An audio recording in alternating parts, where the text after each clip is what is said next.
Peace and blessings, y'all. It's your girl Kim.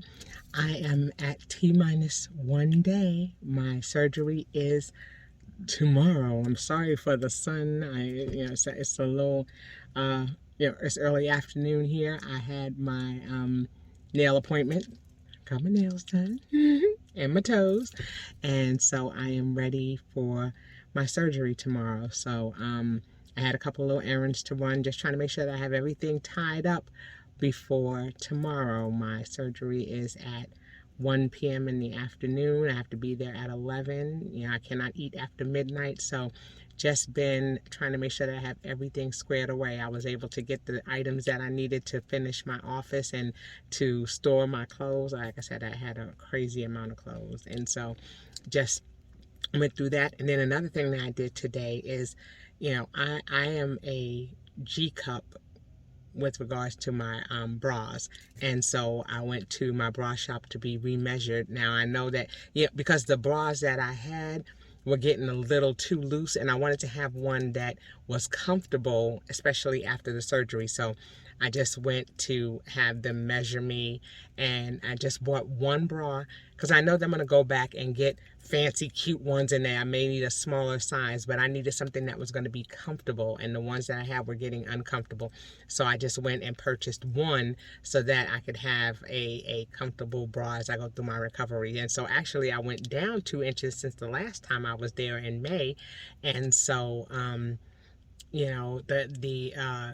the size has gotten a little smaller, and so I know that that's going to happen again. But I wanted to have a comfortable bra and something that I can put on, because the bras that I had, the straps, there's something with the mechanics on it that the strap kept slipping, and so I would always buy the bra, I would adjust it to where I needed it to be, and then I would sew it. And so just the motion of trying to slide it on after I put it on was going to be too difficult. It was going to cause pain after the surgery. So that was another reason why I needed to go and buy a bra. So it's just making sure that, these little things that you think about, you want to have those things written down. I had it on my list of things to do, and so I had time to do it today. It was near where I was going to get my nails done. So I went and buy the bra shop and had them measure and do everything properly. I didn't just pick one off the rack. I need to be able to break into a run if anything happens, and I can't do that with some of these slingshot bras that they have out there. Yeah, I said it, slingshot bras. It's just I need a bra that's going to support, that's going to lift and separate, that's going to do something. And the bra that I bought today had a little contour in it, so that when they do my vertical stitching, it's not going to, my bra strap is not, or my bra along the bottom is not going to cut into that space. So this bra was perfect, and it was half off. Yes, we love that part, the half off part. So I was able to get the bra and go and get my nails done, and like I said, get everything coordinated in my office. I have a little single cup coffee maker. I like mushroom coffee, and so I just put that in the office in the instance that I want it. I may not have much of an appetite, as I mentioned before, so I have my glucernas, but I have my little single cup coffee maker, so I can stay on one floor, even though walking is encouraged, and I will be able to walk back and forth between there and the bathroom and my bedroom. I still wanted to, have certain things accessible to me as I'm sitting there on those times when I just need to rest. So, I've got, wound kit. I've got, Colace in case I have any type of, constipation. So, I went through my little checklist of things that I have. I bought a little thing from Amazon that I can stick my drains in when I'm taking my shower, when I finally am able to take a shower after a couple of days. That can stick my drains in while I'm taking my shower. And so I've gotten all of that done. My husband has made sure that everything, the shower heads and everything are fine. I have my house was built in 1959, and so I had a very small tub. And so many years ago, my husband does contract work, so what he did was he had created a bench in there because of my hair and because of how long it is. He built a bench, so when I wash my hair, I have a panel on one side of the shower that shoots out jets and has the little waterfall but on the other side, there are jets that come out so that I can sit down and wash my hair. So it was perfect. Some people may have to get that little seat that goes into the shower so that they can, take their shower when it's time.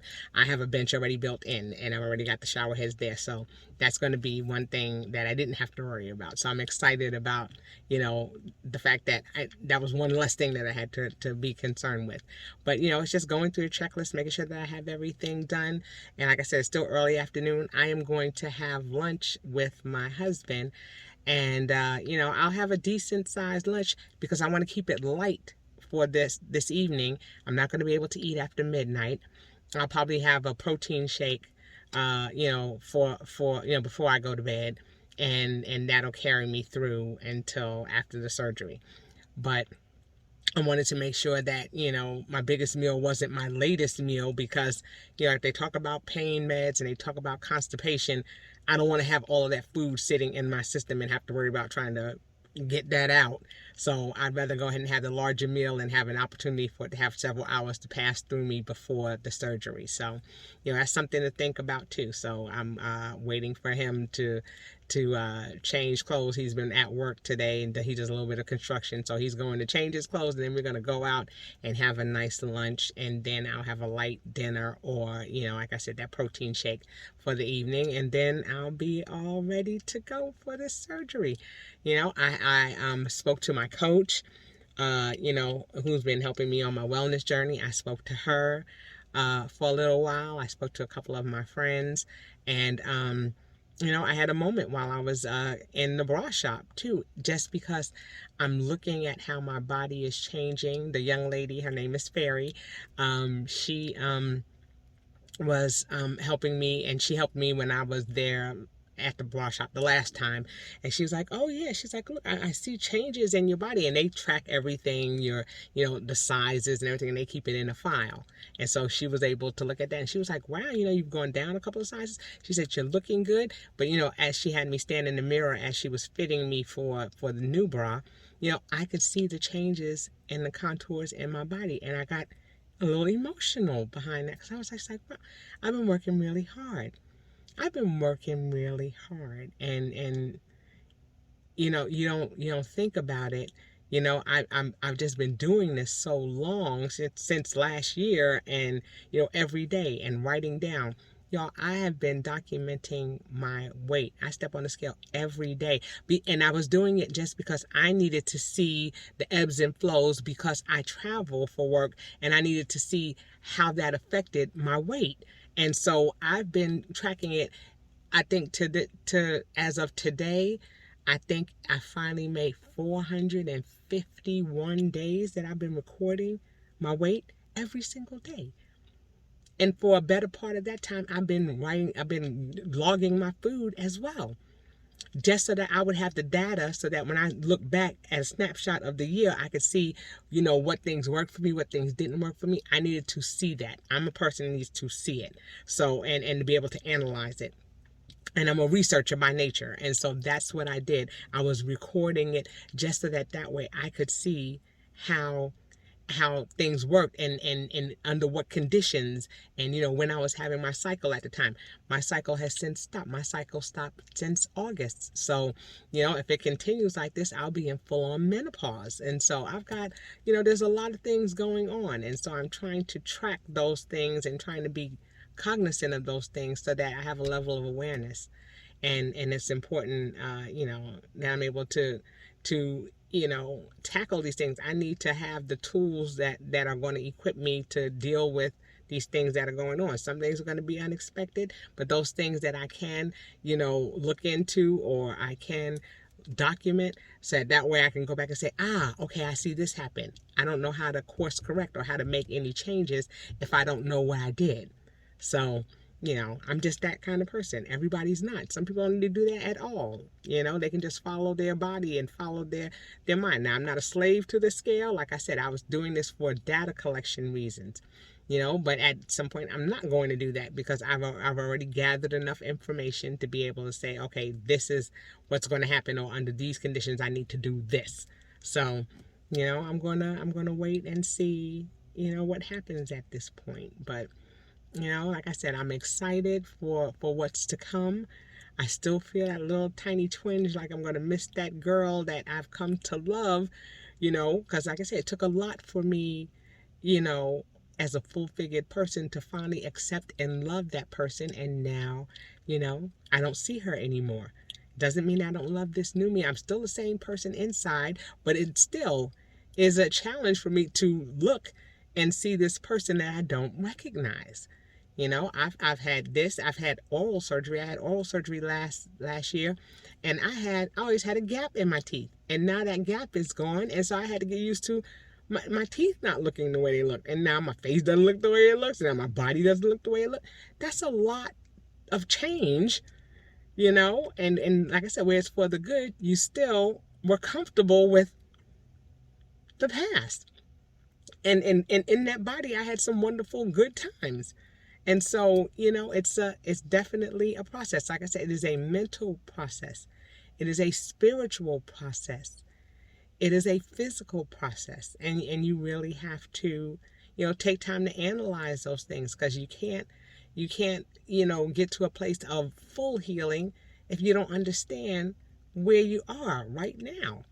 And so I've been taking it day by day, journaling some things, writing some things down, so that way, I don't forget. But I know that it's a process, and it's going to continue to be a process. And some things are just starting, are just starting to unfold. But I hope to take you all along for the ride with me, because I feel like it's important that we share and that we, talk about these things that are going on with us, that we don't feel like we're alone. I'm sure I'm not the only person that's ever experienced this, and I won't be the last, but I want to at least connect with those who may be going through this and didn't have that support system, or didn't have anybody to talk about these things. I want to talk about them. So that's why I'm here. So if there's any questions or anything that you want to know about, or if you want to follow me in this journey, make sure that you like, follow, subscribe, share, click that notification bell, so that way you can follow me along this journey. And, I'm looking forward to taking you with me, the good, bad, and the ugly. So, look. Buckle up, buttercup. And make sure that you join me, come with me on this journey, and we'll see what's going to happen on the other side. So like I said, T-minus 1 day, I will be back on in the morning to have you guys ride with me as I go to the aesthetic center where I'm having my surgery done. And I look forward to seeing you then. So y'all have a good evening. Do something to take care of yourself. And until I see you the next time, I say peace. Hey y'all, it's your girl Kim. All right, so it's the night before my surgery. Okay, and I don't know how they do it in other states, but here in Georgia, at the hospital or at the facility where I'm having my procedure done, they call you the night before, which is kind of bizarre because it really doesn't give you any time to really make any major changes if you had to. So, two things that I discovered, and make sure that you're clear on this too, so that way you don't get stuck.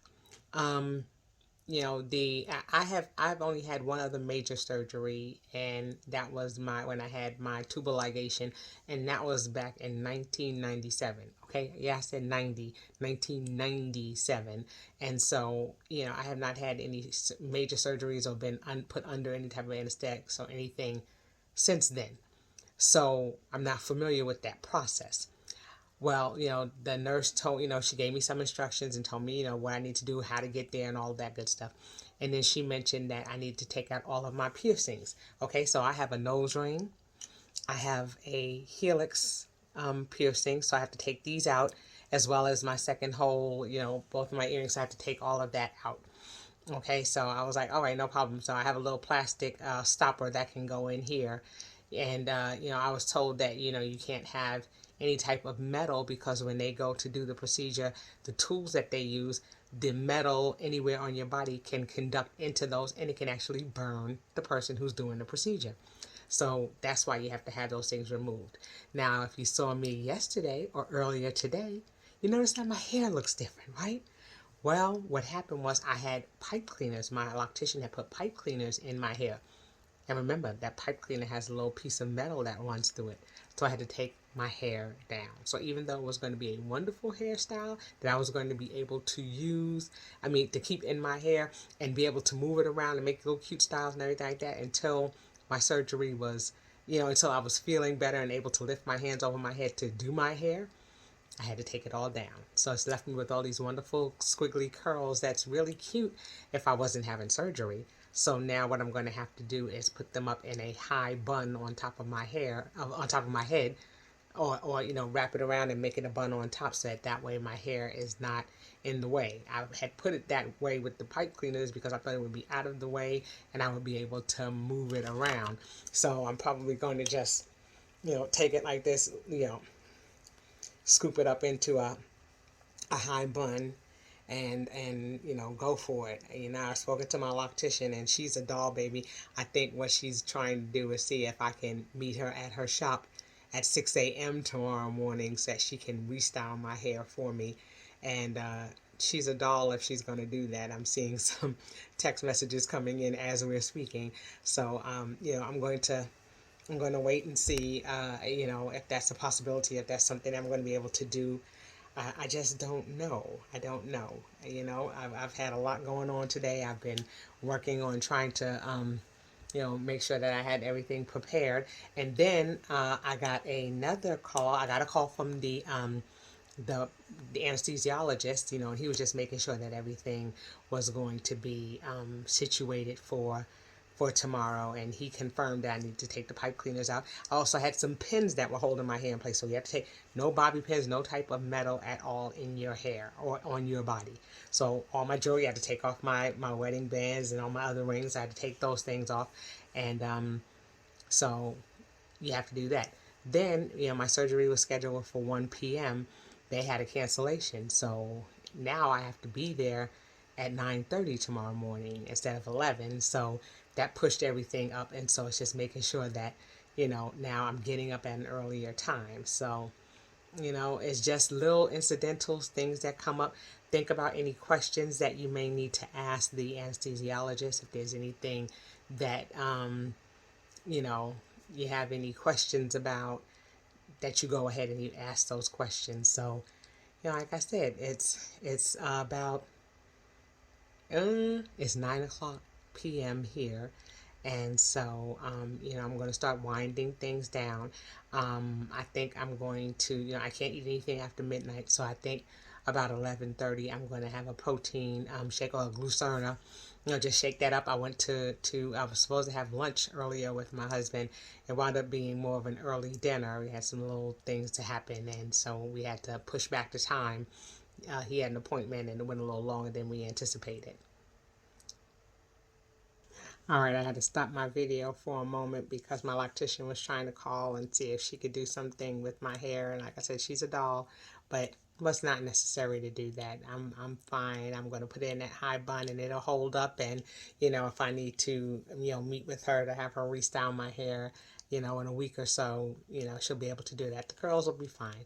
So, like I was saying, we had little incidentals to happen, so that kind of pushed back the time. But like I said, I'm going to have my Glucerna or make a little protein shake so that way I have good things going in, since I'm not able to eat or drink anything after midnight. I'm kind of happy that it's going to start earlier so that way I don't have to sit there with my stomach rumbling, because I'm hungry. So, at least I have that out of the way. Another thing that you need to find out, and that I found out and we weren't sure about, is because the length of time for the surgery can, vary. It could be anywhere from, 3 to 4 hours or as many as 6 hours, just depending on how long it takes for them to remove the skin and to perform the procedure. So, we thought that, my husband would be able to drop me off, stay with me until I go back. Then he would be able to leave and come back, since it was going to be, it was possible that it was going to be at least 4 or 5 hours. They said that he was not able to leave under any circumstances. He has to stay for the entire procedure. So find out what the policy is at the place where you're having the procedure, if you are allowed, if the person who's bringing you is allowed to leave and come back. They mentioned that they had someone that had a person bring them in and drop them off, and then they were in an accident and they didn't have another person to pick up that person, so they got stuck with the person trying to wait until they could find somebody who could pick them up, because they're not going to put you in an Uber or a Lyft or anything like that. So now it's mandatory, and they said that if you cannot make arrangements for that person to stay with you the entire time, then they'll reschedule your operation. So, that's definitely a hard no after all we went through to try to get this scheduled and to get things rolling. So my husband is going to be prepared to stay there with me. So, make sure that you don't have any other things scheduled, or that person doesn't have anything else scheduled, but to be there with you for the entire day. So make sure that they do that. Unfortunately, my granddaughter had a pediatrician follow-up appointment that was going to be a couple of hours, and we thought that maybe he was going to be able to take her to her appointment and bring her back. So we had to reschedule that. But you see, things come up at the last minute. So it would be nice if they told you these things a couple of days before your surgery instead of the day before, not, less than 24 hours. It really doesn't give you much time to, make alternative plans, but we were able to contact the pediatrician and reschedule my grandbaby's appointment. And so we should be good to go there.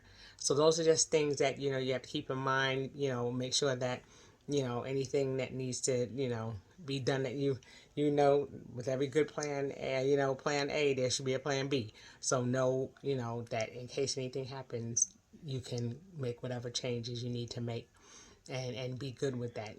It's an earlier start for us tomorrow, but I'm going to go and relax. And of course, when you go in for surgeries, they tell you no perfumes. They say I can use a little bit of deodorant if I want to, but try to do that. Make sure you have comfortable clothes, button down things. You hear that a lot too. So I have a sweatpants, and I have a zippered sweat jacket, and I have a shirt that buttons down in the front. So things that are going to be easy for me to put on when it's time to come home.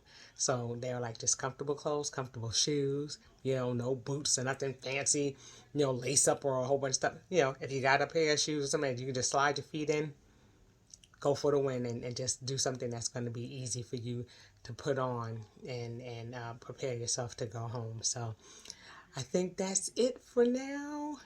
I will see you guys in the morning, as I'm preparing to head to, the facility to have my procedure done. And so, it begins. It begins. I'm excited. And at the same time, I'm just like, there's a whole lot of emotions going on. You're not sure what's going to happen. You know that everything is going to be all right. You know that it's going to be exciting, that there are going to be some changes and stuff like that. So there are a whole bunch of emotions that I'm running through, and I'm just letting them be what they are. And like I said, journal writing. I have my little notebook here, and I got my little sparkly pen here so I can write some things down. And, just writing down my thoughts and, preparing for this. So stick around, and then I'll let you know how I'm doing and what's going on. But for now, I'm going to go and lay this body down so I can be fully rested for my procedure tomorrow. So I look forward to seeing you guys in the morning. And until I see you, I say peace.